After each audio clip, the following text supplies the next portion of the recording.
At 4:22 in the morning, the first transport truck of the day backs into the receiving dock at an Olymel processing facility in Iowa. The truck carries 180 market hogs.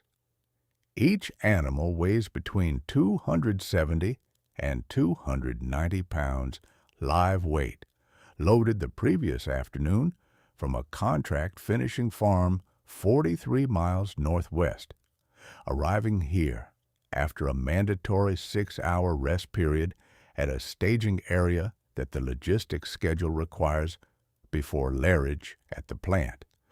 The animals move from the truck through the unloading alley into the lairage pens where water access and a rest period of at least 3 hours wait before the kill floor begins its first shift. Iowa in February at 4:22 in the morning carries a cold that the lairage barn's heating system holds back from the pens inside. The thermometer outside the receiving dock reads 11 degrees Fahrenheit. The hogs arrive stressed from transport, elevated cortisol levels that the rest period will partially address before harvest. A hog that enters the kill floor in peak transport stress shows the pale, soft, exudative muscle quality, PSE pork, that the fabrication line and the retail buyers downstream have no use for. The rest period is not a regulatory formality. It is a product quality investment. Olymel is a Quebec-based cooperative that operates one of the largest pork processing networks in North America. Its U.S. operations, primarily in Iowa and surrounding states, process approximately 2 million hogs annually through facilities that run automated slaughter, fabrication, blast chilling, vacuum packaging, and further processing operations.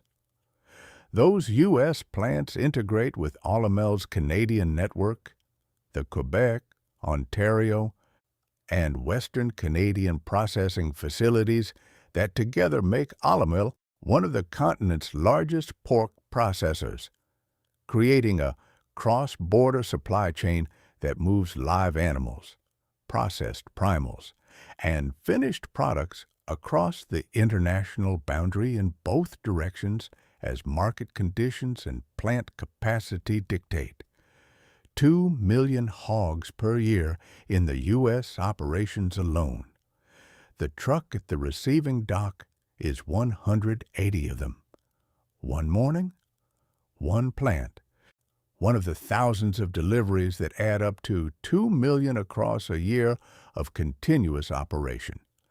Iowa's position as the center of Olymel's U.S. processing operations reflects the state's dominance of American hog production, a dominance built on the same geographic and agricultural logic that made the Corn Belt the natural home of intensive pork production across the 20th century. Iowa produces more hogs than any other state in the United States.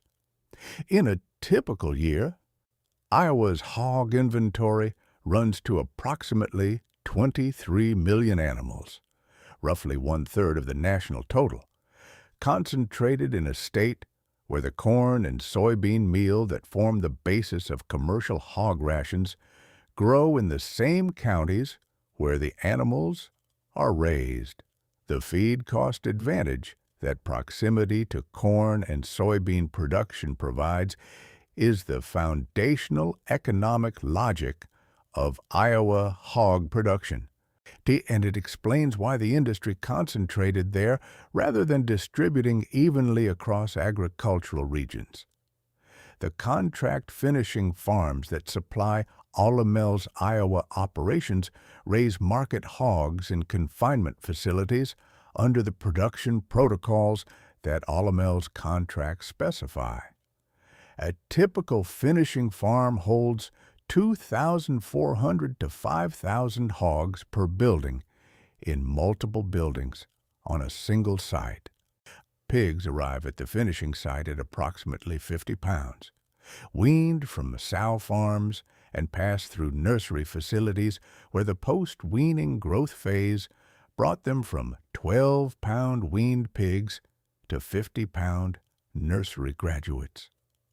The finishing site's job is to take those 50-pound pigs and grow them to 270 to 290 pounds over 110 to 125 days.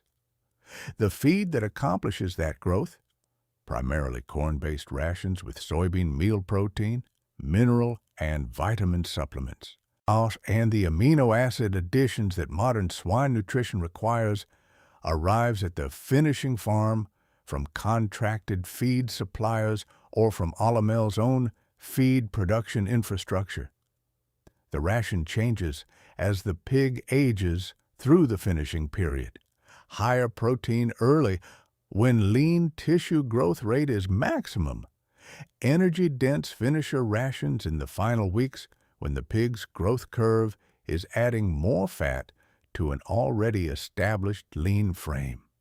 Feed conversion in a well-managed finishing barn runs 2.7 to 3.0 pounds of feed per pound of gain across the full finishing period. At 2 million hogs processed annually, the feed demand upstream of Olymel's Iowa plants runs to hundreds of millions of pounds of finished ration per year, a volume that makes feed sourcing not a purchasing function, but a supply chain management function involving grain merchandising, ingredient logistics, and the price risk management that protects the cost structure from the corn and soybean price volatility that Iowa commodity markets produce continuously. The cross-border supply chain that connects Olymel's U.S. operations to its Canadian network is the organizational feature that distinguishes Olymel from purely domestic American pork processors and creates both the complexity and the flexibility that cross-border integration provides. Olymel began as Les Coopérants, or a Quebec agricultural cooperative, and grew through mergers and acquisitions across the 1990s and 2000s into a fully integrated pork and poultry processor with operations spanning Quebec, Ontario, Alberta, and Saskatchewan in Canada, before extending into U.S. processing. The cooperative structure that underlies Olymel, owned by La Coop Fédérée, or the Quebec Agricultural Cooperative Federation, gives it a different ownership orientation than publicly traded or private equity-owned meat processors. The cooperative's mandate includes returning value to producer members, which shapes the pricing and supply relationships that Quebec and Ontario hog producers have with the company. The U.S. operations that process 2 million hogs annually serve a different function in the broader Olymel system than simply extending geographic reach.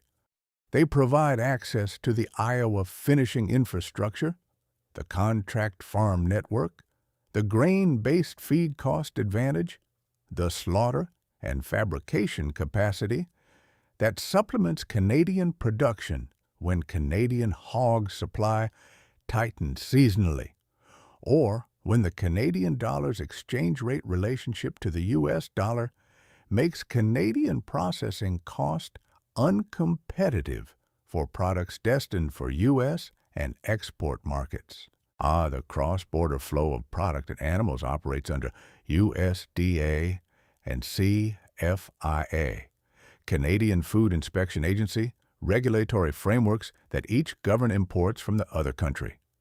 Pork products moving from U.S. Olymel plants into Canada must meet CFIA import requirements. Products from Canadian Olymel plants entering the U.S. market must meet USDA-FSIS standards. The compliance infrastructure that manages this regulatory dual track is not a periodic audit exercise. It is a continuous documentation and verification system embedded in the company's production and logistics operations. CUSMA, the Canada-United States-Mexico Agreement that replaced NAFTA in 2020, governs the tariff treatment of agricultural products moving across the border, providing the duty-free framework that makes cross-border pork movement commercially viable. A trade disruption that imposed tariffs on pork moving between the U.S. and Canada would immediately alter the economics of the cross-border integration that Olymel's supply chain depends on. The company's logistics and sourcing planning maintains contingency scenarios for exactly this disruption because the history of North American agricultural trade policy includes enough sudden tariff actions that treating the current duty-free status as permanent would be operationally naive.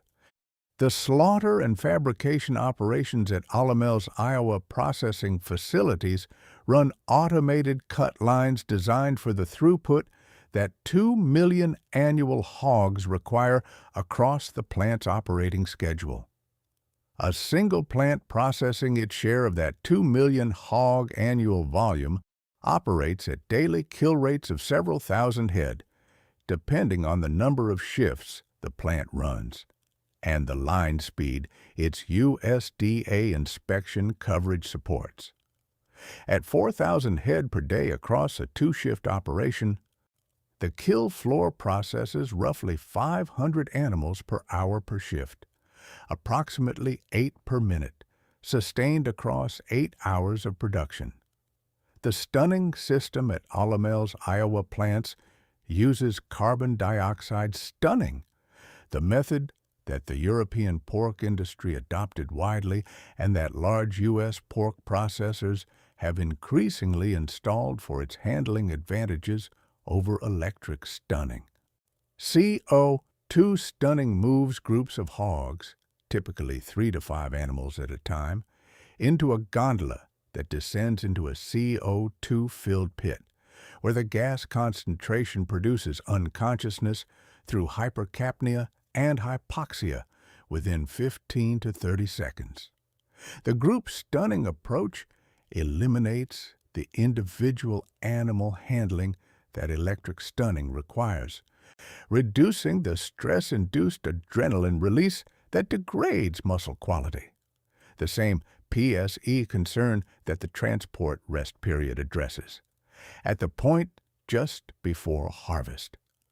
The bleeding step that follows CO2 stunning opens the major vessels through a cut that produces rapid exsanguination while the animal remains insensible. Bleeding time, the interval between the stunning cut and the point at which the carcass enters the next processing step, must be sufficient to ensure death before subsequent processing begins. USDA FSIS and the animal welfare standards that Olymel's retail customers increasingly audit through their own supplier verification programs both specify this interval. Scalding and dehairing follow bleeding. The carcass enters a scalding tank where water temperature of 138 to 143 degrees Fahrenheit loosens the hair follicles over a 3 to 5 minute immersion, then transfers to a dehairing machine, rotating paddles that remove the loosened hair from the carcass surface through mechanical action. The combination of scalding temperature, immersion time, and dehairing mechanical action determines the completeness of hair removal. As with residual hair requiring manual singeing and scraping before the carcass can proceed to evisceration, the head removal, evisceration, and splitting sequence that follows dehairing proceeds along the overhead rail system where the carcass hangs by its hind legs. Evisceration removes the gastrointestinal tract, thoracic organs, and abdominal contents in the sequence that keeps GI content contained. The same zero tolerance for fecal contamination standard that beef processing operates under applies to pork. USDA FSIS inspectors stationed at the offal table conduct post-mortem inspection of organs and the corresponding carcass, with a sequential numbering system linking each organ set to the split carcass above. The blast chilling system that receives split pork carcasses after the carcass wash represents the critical temperature management step that determines the product quality and shelf life of everything that leaves Olymel's Iowa plants. A 280-pound live hog yields a hot carcass weight of approximately 210 pounds at the split stage. The 72 to 75% dressing percentage that accounts for the hide, head, feet, viscera, and blood removed in the harvest sequence. That 210-pound carcass exits the kill floor at an internal temperature of 100 to 103 degrees Fahrenheit. The blast chiller must bring that internal temperature to 40 degrees Fahrenheit or below within the time frame that USDA FSIS regulations and Olymel's HACCP plans specify, typically within 24 hours, with the most aggressive chilling protocols targeting internal temperature below 35 degrees within 16 hours. The blast chilling tunnels at Olymel's Iowa facilities run refrigerated air at temperatures between 28 and 32 degrees Fahrenheit across the carcass surface at high velocity. The combination of cold temperature and air movement that accelerates heat extraction from the dense muscle mass of a 210-pound carcass. The physics of heat transfer through meat tissue means the deepest muscles, the loin and ham, chill more slowly than the thinner belly and shoulder muscles exposed to direct air movement. The chilling time specification accounts for this differential, targeting the deepest tissue temperature rather than the surface temperature that would cool faster and misrepresent the overall carcass condition. At 4,000 head per day, the blast chill system holds 4,000 carcasses from the current day's production and portions of the previous day's production, completing their chill cycles simultaneously. The overhead rail system that carries carcasses through the blast tunnels at the spacing and air velocity, the system's design manages this dual-day inventory as a continuous flow.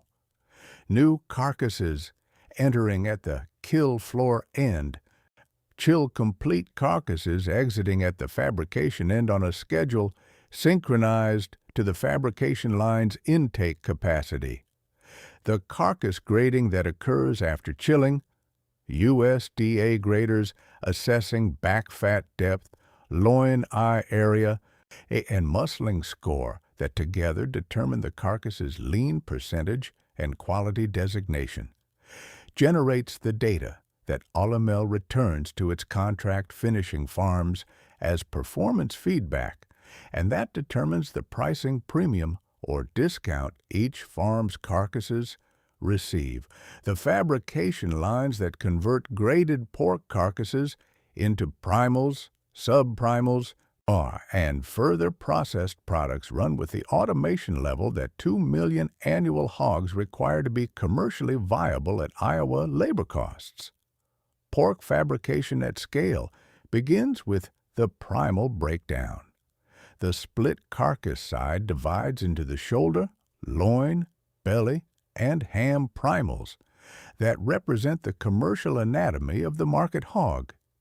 Each primal then breaks into the sub-primal and retail cut forms that Olymel's customer order book specifies. Bone and Boston, butt and picnic from the shoulder. Loin chops and tenderloin from the loin, spare ribs and slab bacon from the belly, and the bone-in or boneless ham forms from the rear leg. Automated cut lines that use reciprocating blade systems, water jet cutters, and robotic portion cutting equipment handle the primal breakdown, and much of the sub-primal cutting at speeds manual cutting cannot match, and with dimensional consistency that food service specification requirements demand. A restaurant chain ordering 6-ounce boneless pork loin portions needs each portion to fall within plus or minus half an ounce of specification across thousands of pieces per week. The automated portioning equipment that produces this consistency uses weight feedback from inline scales to adjust cut position in real time, producing portions that meet the specification at the throughput rates the fabrication line requires.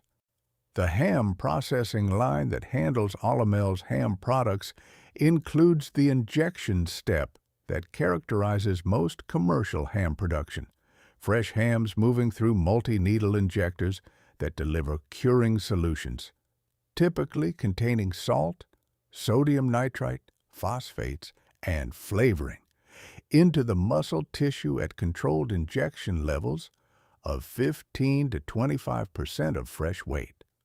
The sodium nitrite in the curing solution provides the antimicrobial protection against Clostridium botulinum that makes cured ham shelf stable under refrigeration for the extended periods that retail and food service supply chains require.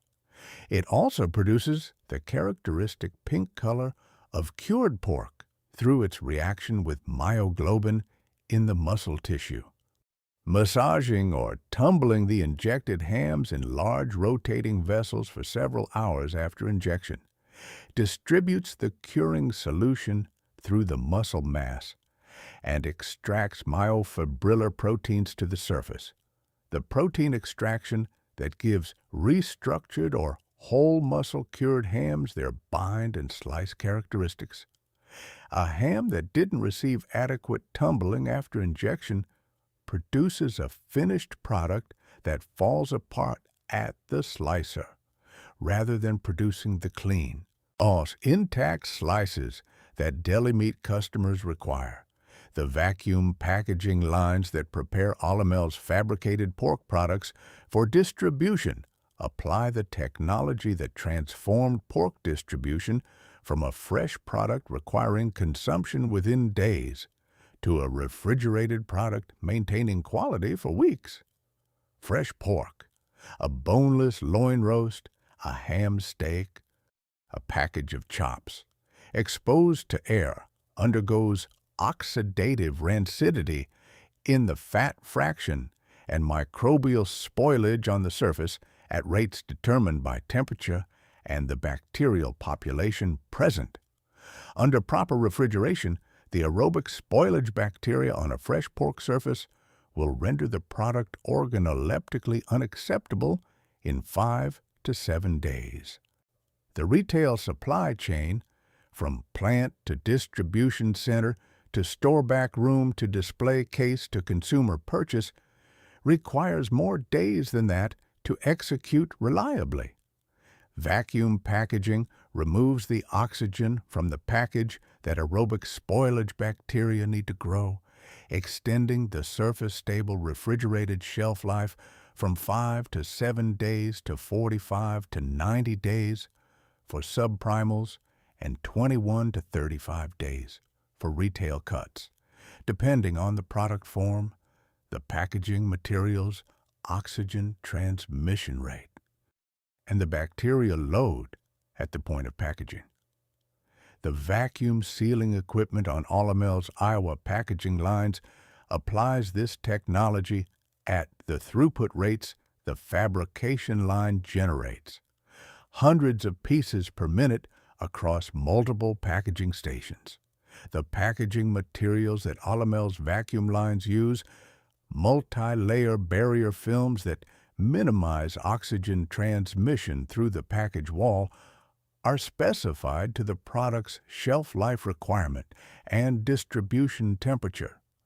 A sub-primal destined for Olymel's Canadian plants via cross-border transfer may require a different packaging specification than one going to a regional U.S. distribution center, reflecting different transit times and cold chain reliability assumptions in the two destinations.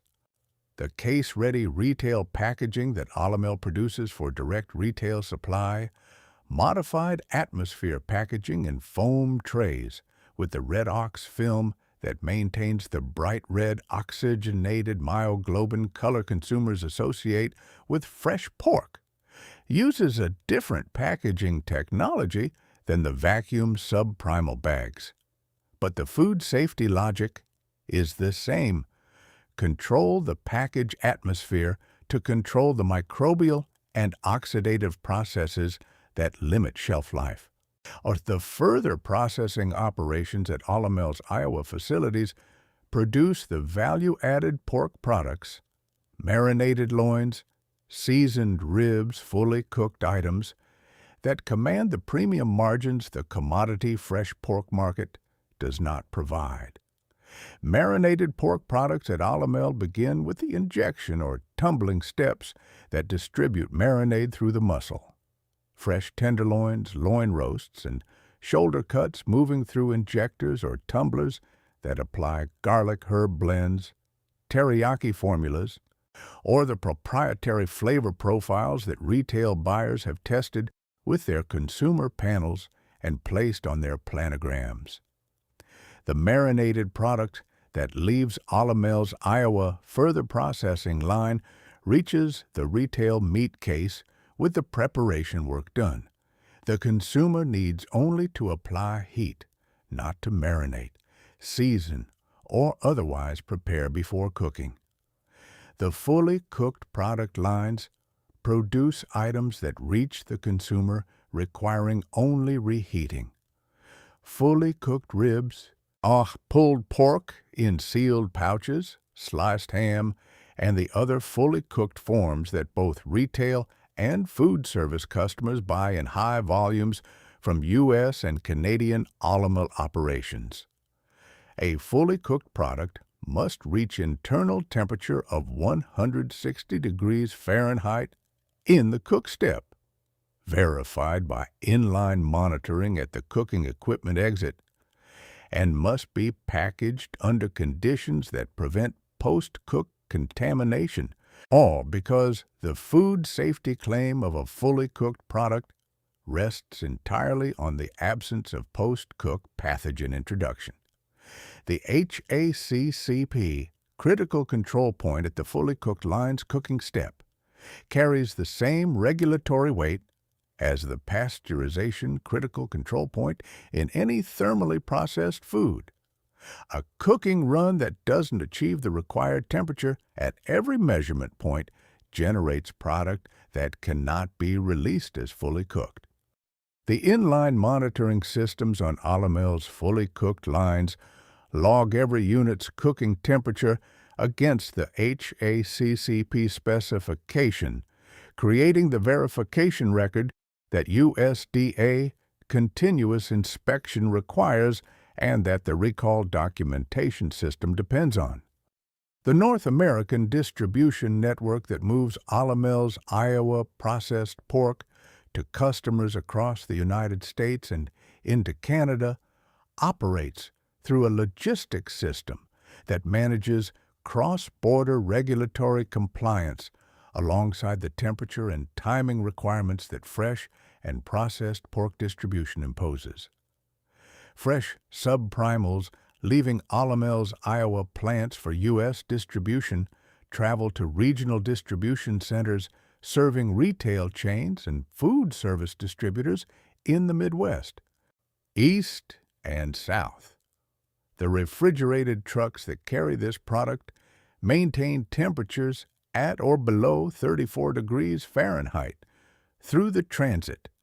The cold chain specification that the product's vacuum-packaged shelf life depends on being maintained from plant dock to customer receiving.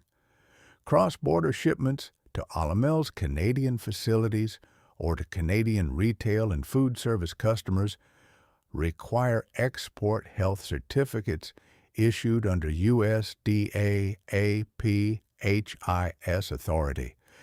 The electronic export documentation that Canada Border Services Agency requires for food product entry and the CFIA import inspection at the port of entry that verifies the shipment against the export documentation. A refrigerated truck crossing the U.S.-Canada border at a commercial crossing point submits this documentation in advance through the electronic systems that both governments' border agencies use to pre-clear food import shipments before the truck arrives. The daily coordination of shipment documentation across Olymel's cross-border logistics network, tracking which plants are producing, which products for which destinations, which shipments are in transit cross-border, which CFIA permits are current for which product categories, is the regulatory infrastructure work that underpins the supply chain flexibility that cross-border integration is supposed to provide. When that documentation fails, when a product is shipped without the correct export certificate, or when a CFIA permit has lapsed for a specific product category, the shipment stops at the border while resolution takes hours or days, and product quality degrades in the waiting truck. 2 million hogs processed annually in Iowa.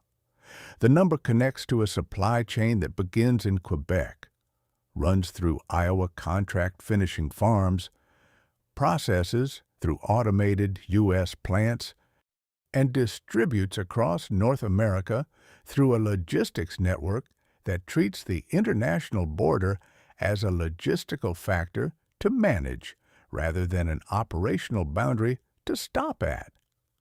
The Olymel system that achieves this scale operates at the intersection of two national pork industries, Canadian and American, that share continental geography, integrated feed ingredient markets, and the same ultimate consumer base, but that operate under different regulatory frameworks, different labor market conditions, and different ownership structures that each influence how the cross-border integration functions. The blast chiller running at 28 degrees Fahrenheit in the Iowa plant has been running since the first shift started. The fabrication line that follows it has converted several hundred split carcasses into primals in the hours since the 4:22 a.m. truck arrived. The vacuum packaging equipment has sealed them into the barrier film bags that will hold their quality across the transit time to wherever they're going. A U.S. distribution center, a Canadian Olymel plant, a food service customer in either country. By the time the day shift ends, several thousand more hogs will have moved through the same sequence. Tomorrow morning, the 422 truck will arrive again. 2 million across a year happens 180 at a time, one truck at a time, one Iowa morning at a time. The dock is already scheduled for the next arrival. If this detailed look at the contract finishing network, cross-border supply chain integration, CO2 stunning systems, blast chilling operations, automated fabrication lines, and further processing capabilities behind Olymel's 2 million hog U.S. processing operation gave you a clearer picture of how a Canadian cooperative built and operates one of North America's most complex cross-border pork supply chains. Hit the like button and help the algorithm surface this content for more viewers. Subscribe for more deep dives into the processing systems and supply chains that move food across borders and onto North American tables. Drop a comment and tell us where you're watching from. And tell us if you're watching from Canada or the U.S., because this story runs through both countries, and both sides of that border show up in these threads regularly.